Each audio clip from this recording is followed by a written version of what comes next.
Hello, it's Shannon with the Magic is Real podcast, just checking in. Today, I have another wonderful episode coming your way this Wednesday. It'll be out at 3 p.m. So look forward to that. And in the meantime, I just wanted to share something with you about connecting with the spirit world that I thought might be of interest to you. So I was speaking with a friend the other day when we had lunch, and she asked me about mediumship, and I decided to explain to her how it works. And I realized this might be something that you might be interested in too. So I said, okay, here's kind of how it works. First of all, I just ask spirit, hey spirit, you have any messages that you'd like to share with whoever's sitting across from me? Where I'm, accepting messages from the other side that are of God's white light, that are coming from this person's loved ones, and please let me be a clear channel and let me put my own ego aside. All of this happening before I do a reading, but also sometimes in my head, sort of a quick little intention setting. Let all of my own feelings and my ego and my judgments and my self-judgment leave now, and let spirit blend with me in order that they can communicate with me. And I just ask that I'm able to understand the message and to be able to deliver it in a very clear, loving way that is in the interest and in the highest and best good of the person sitting across from me and the spirit world. I said, okay. And I said, okay, so I've done that. I've just asked spirit to come in. And now I am immediately aware of a younger male that feels like a father. Just first thing that comes into your mind. And I said, so here's how it works. I said to her, I know that your father's living. Therefore, I assume that this is your father's father because I have a feeling of father, but I also have a feeling that because he's presenting to me younger, that he passed very young. She said, yes, that is the case.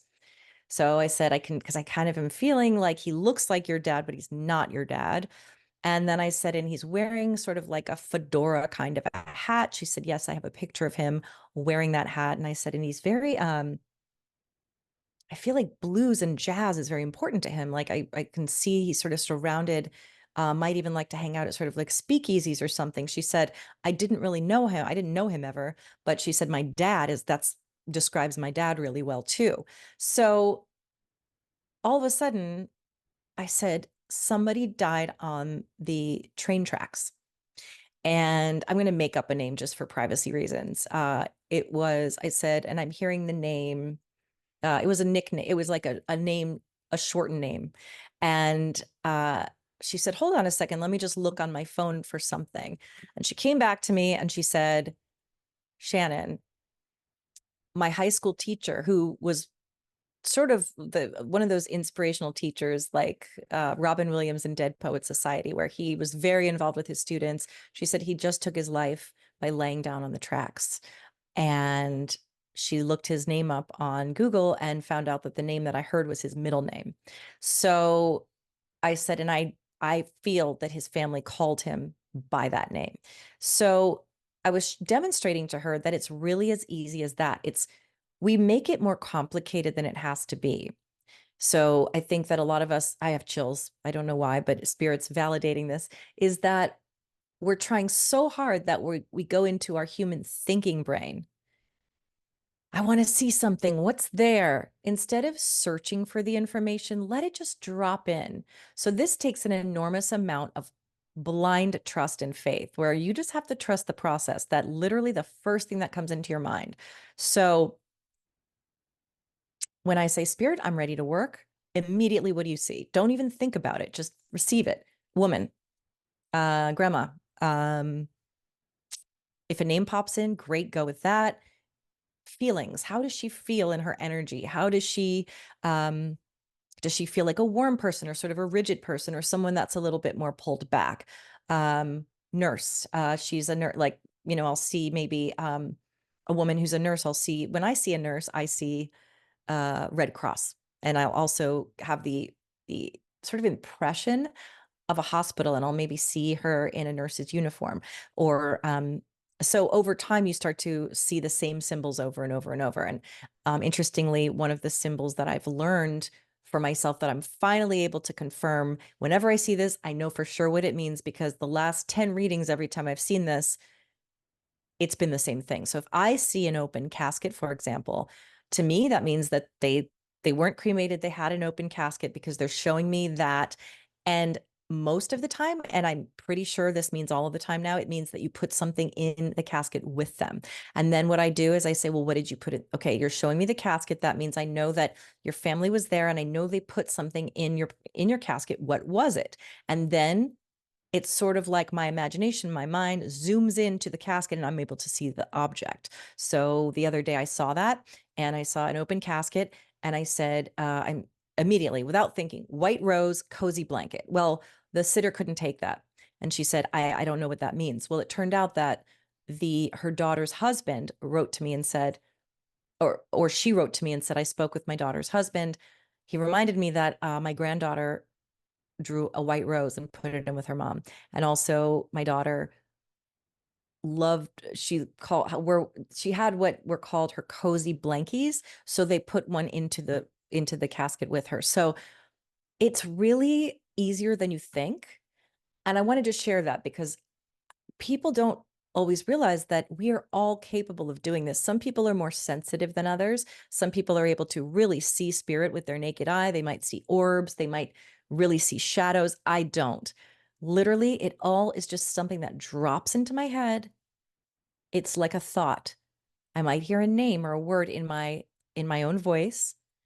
And the key is to trust it. And that's the hardest part. It's hard for me too.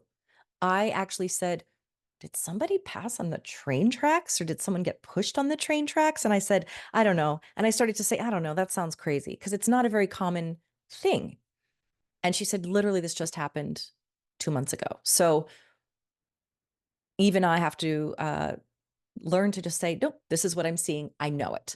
And again, if you say it and the person says, no, that doesn't mean anything to me, don't even sweat it. I always say, let's get back to it later, because as I told you, I said, white rose, blanket, saw it clear as day. My sitter was like, nope, doesn't resonate. She came back to me later. You know what? I remembered. So a lot of mediumship is simply trust that spirit is doing their work. You're just a vessel. Spirit is actually doing the work. And even after so much time, I even sometimes question myself, um, forgetting that it's not about me. Spirit will make sure to get a message across if there's a message that they need to share. Sometimes they don't have a message to share. Sometimes it's not the right time. So they may choose not to speak that day. It's not the medium. Although mediumship takes practice, and this is where I'm going with this. I am going to be teaching a workshop. I'm going to announce the date. If you'd like to be on my mailing list for that event, it'll be a 2-hour Zoom. Please email me at magicisrealshannon@gmail.com to be put on the list. I'm going to be putting this together, and I will let you know the date and the time. And I'm going to make it affordable so that everyone has an opportunity to join in, hopefully. And I'm going to be doing these regularly so that you too can learn to do this. You may not even want to be a professional medium.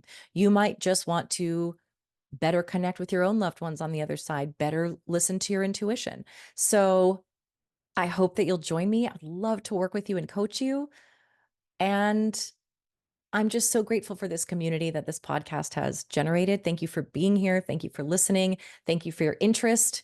I get so excited when other people are interested in this esoteric topic. Yesterday, I went to a coffee shop, and the guy there looked at my tattoo, and he said, "What? Let me see your tattoo. What does it mean?" I said, "Well, it has a third eye. It's not like literally a tribal symbol, but it has a third eye, and I wanted sun and moon motif, and third eye, and really just a spiritual motif." And he said, I'm a psychic medium too. And I used to be professional. I'm not anymore. And I just said, oh my gosh, we have to keep in touch, because just meeting other people that understand what it's like to be a medium, to see the world through a medium's eyes, is so exciting to me. Like, oh, this person gets it. It's such a strange thing. And a lot of people think it's fake. A lot of people don't believe in it. A lot of people think we're conning people. But the reason my podcast is called Magic is Real is that I learned that it's not, it's real. It's so real. And it really helps to go through the world being in tune with the spirit world. We don't want to spiritually bypass this experience. We want to be present in this world. We need to experience all of the lessons. But what a miracle when you realize that I can talk to spirit. You can too. And you can just ask, hey, what do you want to tell me today? First thing that drops in. It's not hard. It's so easy. That's what's wonderful about it, is it's surprisingly easy to the point where it almost feels like, how can that be? How can it be that easy? But it is. And so I'd love to teach you too. It does take practice. The energies are subtle. The messages are subtle. It's not in your face. And that's what you have to get used to, is trusting your intuition. And that's what we're going to work on in my workshops. So again, if you'd like to join me or you want more information, magicisrealshannon@gmail.com. Wishing you love, light, peace, all beautiful things. Thank you again for listening.